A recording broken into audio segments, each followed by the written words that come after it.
ไปย่างก่อนครับบรรยากาศบ้านน้องเล่าพี่น้อง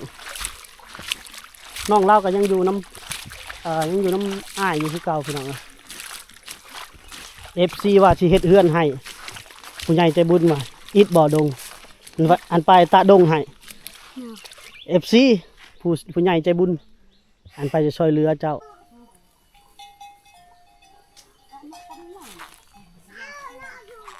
งาม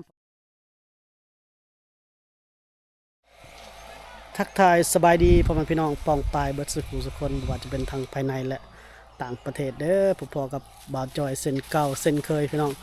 พ่อกับมื้อนี้เดินทางเข้าสู่หมู่บ้านชนบทคือเก่าพี่น้องหมู่บ้านที่บ่มีไฟฟ้า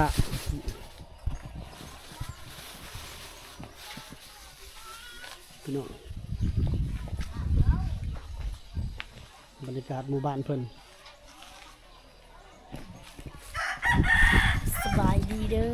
เหงาอยู่ในคุกไม่ติดเจ็บนี่แหละหอนเลย มา เนาะ บ้านน้องยนต์พี่น้อง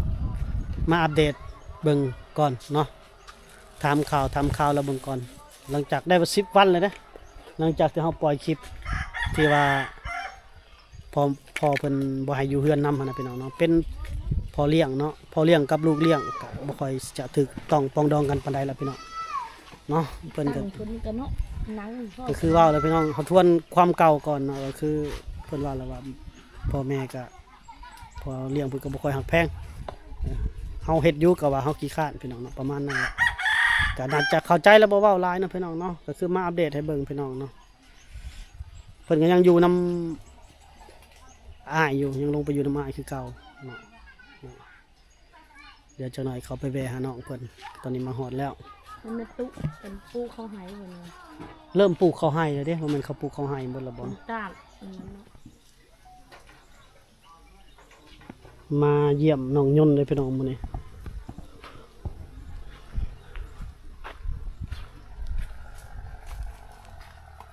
แต่งตัวทาแล้วสบายดี FC นะ สบายดี อันนี้ของกินนี่จับปะนะซื้อไก่มาฝากถือดีๆถือดีเอาไว้เห็ดกินข้าวแล้วมื้อนี้กินหยังกินกับหยังจะโดยกับหยัง กดบัตร กับบัตรก็คือกินกับผักพี่น้อง แซ่บบ่แอมเต้อืมยังอยู่น้ำนี่บ่ยังตั้งอาเมียงบ่ยังอยู่เด้อพี่น้องยังอยู่น้ำน้องอ้ายยังอยู่น้ำอ้ายอยู่พี่น้องกินข้าวกับผักเนาะมื้อเช้าเนาะฝนตกบ่ฝนตกอยู่บ่อยู่บ้านเจ้าเมียบ่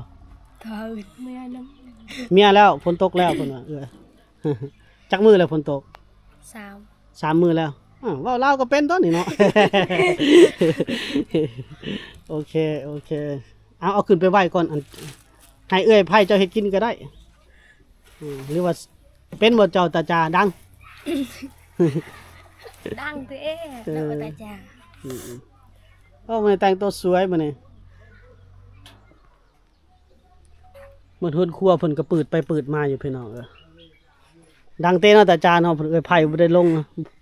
บ่ได้ไปไสบ่เจ้าบ่อยู่แต่เฮือนนี่บ่ ไม่ใช่ บ่ไปหากินบ่แต่บ่ได้ไปช่วยจ้าบ่ เป็นช่วยจ่า อ่านี่อันนี้ยุงข้าวเลยพี่น้องอันนี้บ่อนเพิ่นนอนอยู่ห่อนเด้ห่อนเนาะห่อนแห้งขนาดพี่น้องแล้วมื้อนี้เฮาสิเฮ็ดคอนเทนต์ให้น้องเพิ่นไปเก็บผักกอกผักกูดพี่น้องไปมาพี่ห่อนโพดห่อนโพดพี่น้องน้องเงินพาไปหาอยู่หากินก่อนพี่น้อง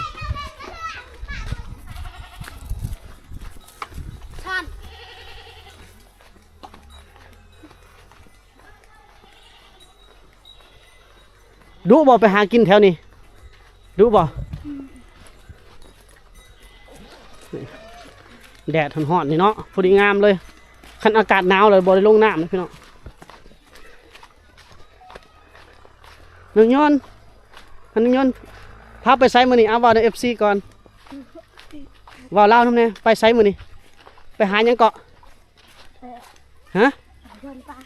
ไป ใช้ไปซ่อนยังเกาะนี่โอ้โหโอ้โห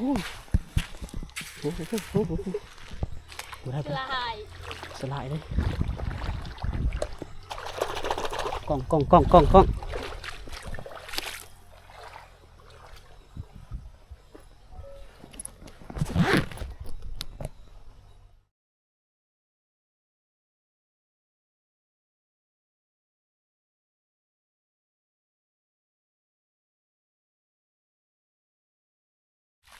ไปเมื่อกี้นี่ล่มพี่น้องเลย พอกัน เพราะเกิดมันมืดมันล่มกล้องใหญ่ตกที่ต้ม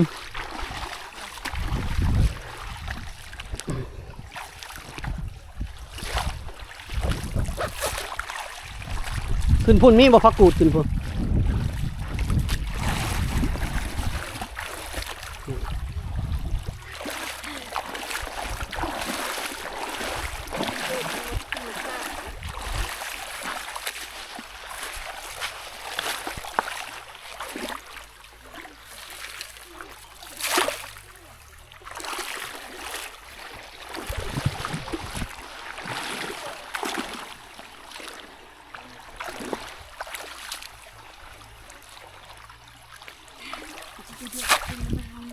บ่ได้เนาะนี่สอนปลาพี่น้องปลาลายเด้พี่น้องแต่ว่ามันบ่มีหินใหญ่พี่น้องปลาเลยมันบ่ซ่อนอยู่มันมีหินน้อยๆมันเป็นทราย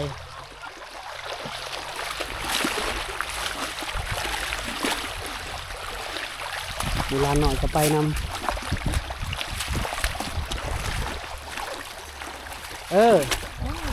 เปียกกระยามัน มีหากินด้วยเนื้อป่ามันจะอ่อนด้วย ลานหน่อยกินเก่งเนาะ พวกนี้จะมากก้อนนะ เรามาคนเดียวเราเชื่อบ่แน่นี่พี่น้องนี่ จะง่ายบ่ ซ้ำนิ้วหนึงนี่แหละปลาขาวหน่อยพอดีเก่ง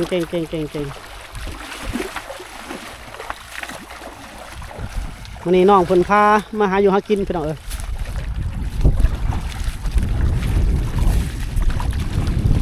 ี่ปลาพี่น้องผมเห็นดอกกล่องเฮาน้ำใสโอ้ตัวแลนตัดไปตัดมาอยู่ปลานี่ เขาได้เฉลี่ยแล้วได้แหงนะ มีมุมได้พักมาจูดนี่แหละ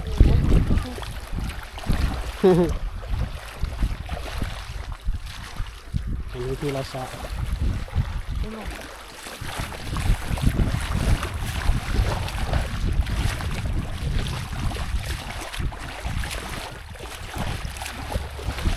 ไปเรื่อย นี่คืออ่อนฝาได้ลายหรือเปล่านะ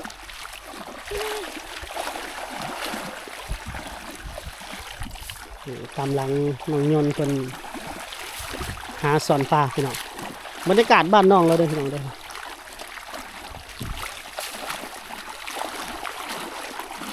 ชนบทบ้านเฮาพี่น้อง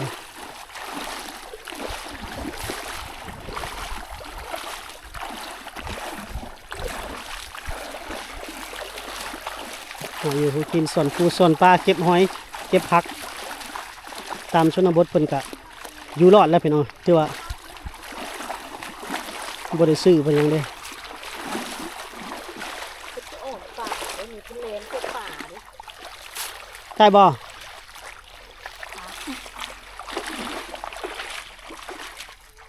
นี่ได้เนี่ย ได้แล้วใช้เสียโอ้นี่พี่น้องนี่น้องไอ้น้องปลานี่นะ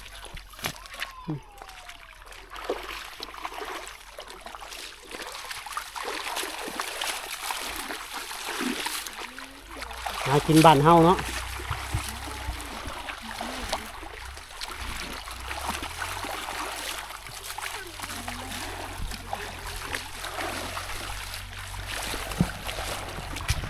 หาไปจนมาหาเก็บผักแถวผมเนาะปลาแหลมแต่ปลายังน้อยอยู่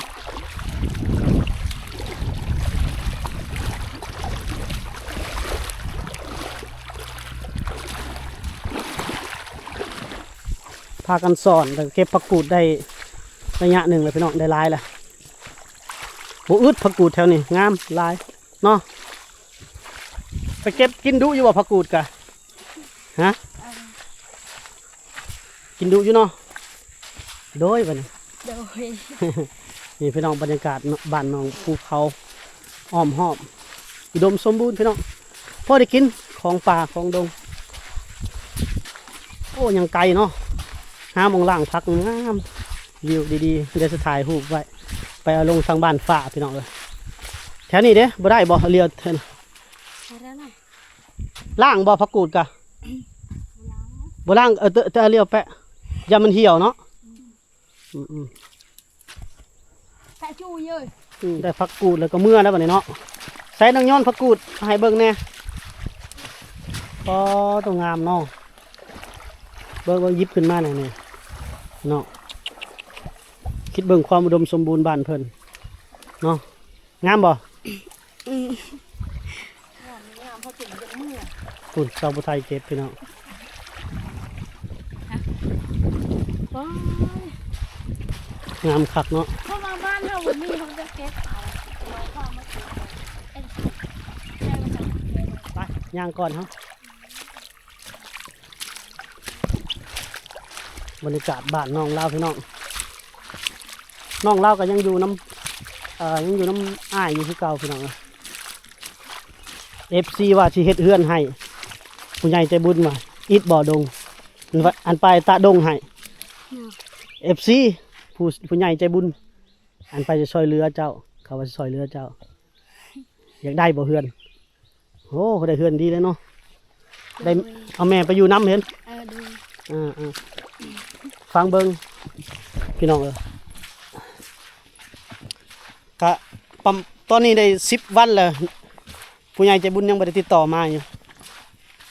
แต่เพิ่นเว้าจริงทำจริงโอ้ดีใจแล้วได้เฮือนอยู่ให้เราใหม่สอบถามข่าวๆเบิ่งแล้วว่า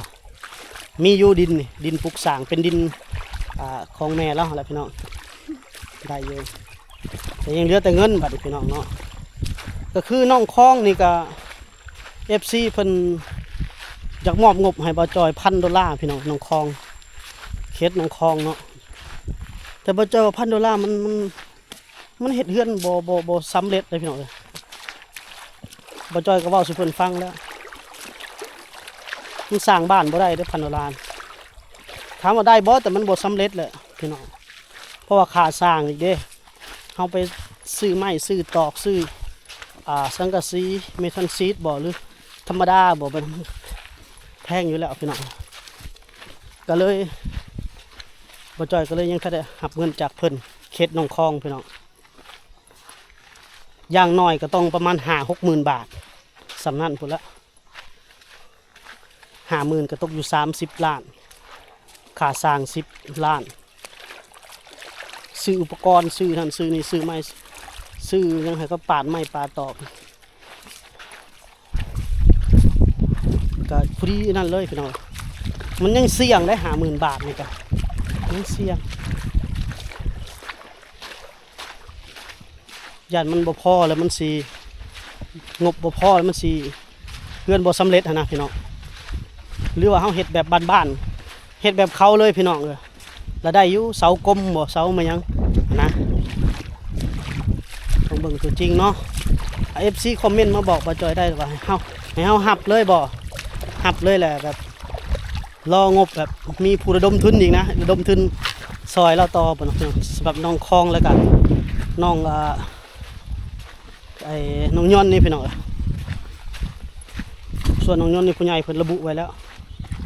ประมาณ5-6 หมื่นบาทคือกันข้าวของอยู่ลาวมันแพงนะพี่น้อง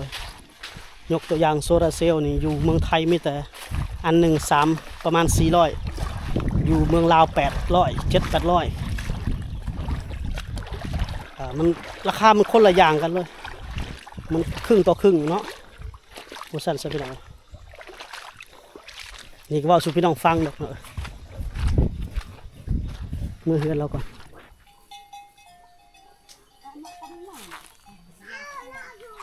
งามประกุด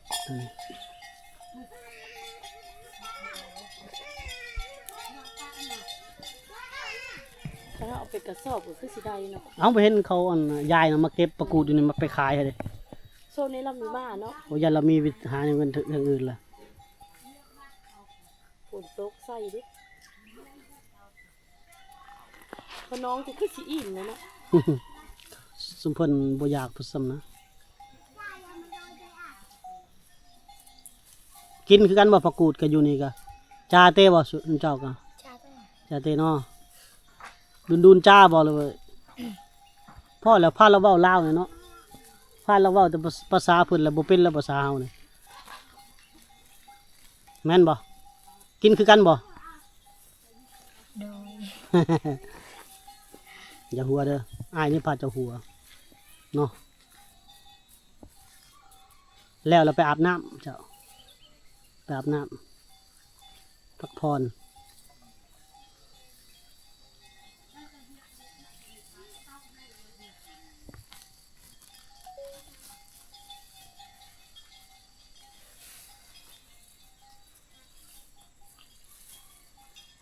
น่าสงสารแล้วก็พี่น้องยังอยู่กับอันอาเมียงเพิ่นอยู่กับอ้ายเพิ่นอยู่คือเก่าครับอยู่นี่แหละ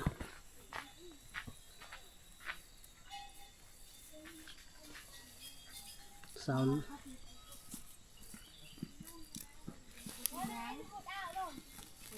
ไอ้ดาวฉัน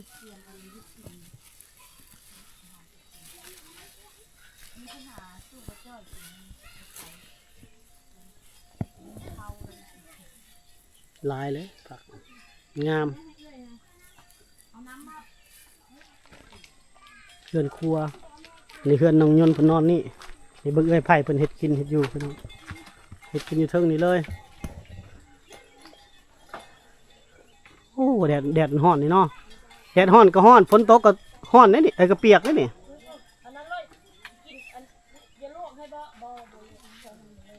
อืม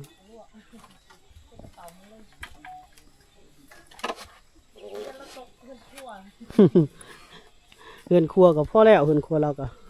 เฮือนครัวที่เอื้อยไผ่น้องยนต์เพิ่นโอ้หน่อไม้โอ้กำลังดังไฟอยู่พี่น้องทางยามร้อนก็ร้อนเนาะยามฝนก็เปียกโอ้คันไดนี่ก็เปลี่ยนไปเปลี่ยนมานี่บ่เอาคันไดมาใส่เฮือนใหญ่อีกจังได๋เนาะ คันไดที่นี่เด้อพี่น้องเอ้ยโอ้ยเจ้าก็เนาะ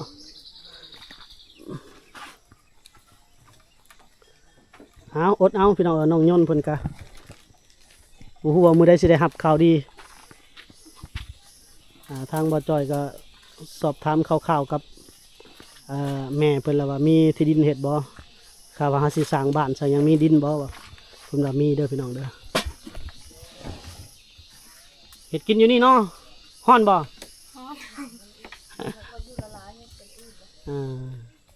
จะอาบังพี่น้องนี่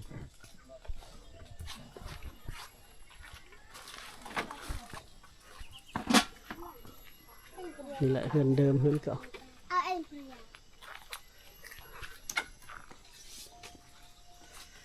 โอ้ยหอนคักขนาดเนาะสำเร็จแล้วน้องโยนนี่จะพักผ่อนนะอากาศหอนไปนี่แม่นฝนสิตกอีกหรือบ่เนาะ เรายัน3-4 โมงตก 2 โมงแล้ว โอ้2 โมงแล้วนี่นะ อืม เราจะฝากกินใส่กินครึ่งมันบ่ตายแล้วแหละ แม่นแล้วเลย ไปกินนี่เต่งเขาเจ้าบ่ได้บ่เต่งขึ้นเลยเออหิวข้าวแล้วซะบ่ บ่ได้หิวแต่เพิ่นหาให้กินแล้วก็เจ้าก็ต้องกินเจ้าค่ะ เอาบ่ให้คอยกินนี่ ดีเลยแป้ง คือบ่บอกเพิ่นน่ะบ่ต้องยกมากกะตากะยาลำบากเขาเจ้า มาแล้วน้ำไม้กินน้ำไม้แล้วนี่นะ ชาบังเนาะเอิ้น FC มาเด้อกินข้าวบ่น่ะมาเด้อกินข้าว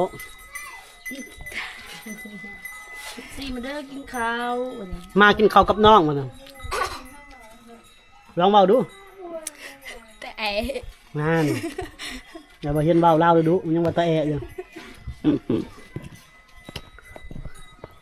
เอาล่ะพี่น้องกินข้าวกินน้ำก่อนพักผ่อนก่อนพี่น้องเอาสำหรับคลิปวิดีโอนี้จบไว้สำนี้เด้อพี่น้องมาอัปเดตเรื่องราวของน้องย้อนเพิ่นพี่น้องเราก็ ยังอยู่น้ำอ้ายยังอยู่น้ำเอื้อยคือเก่าเนาะจังไดก็ขอจบคลิปไว้สมิแล้วก็ขอให้น้องเพิ่นมีข่าวดีไวๆเนาะพี่น้องเนาะ แม่นเพราะว่าหน้าฝนละพี่น้องเอ้ย หน้าฝน หน้าฝนละ พวกความลำบากการเข้ามาก็ยากแล้วพี่น้อง แม่น แต่ก็ เข้ามา ยังพอเข้าได้อยู่ แม่น นอกจากเดือน8เดือน9เนาะ แม่น สิงหาพุ่นละมาบ่ได้แล้วสิงหาเนาะพี่น้องเนาะโอเคพบกันใหม่ในพี่หน้าสวัสดีพี่นี่สำบายดี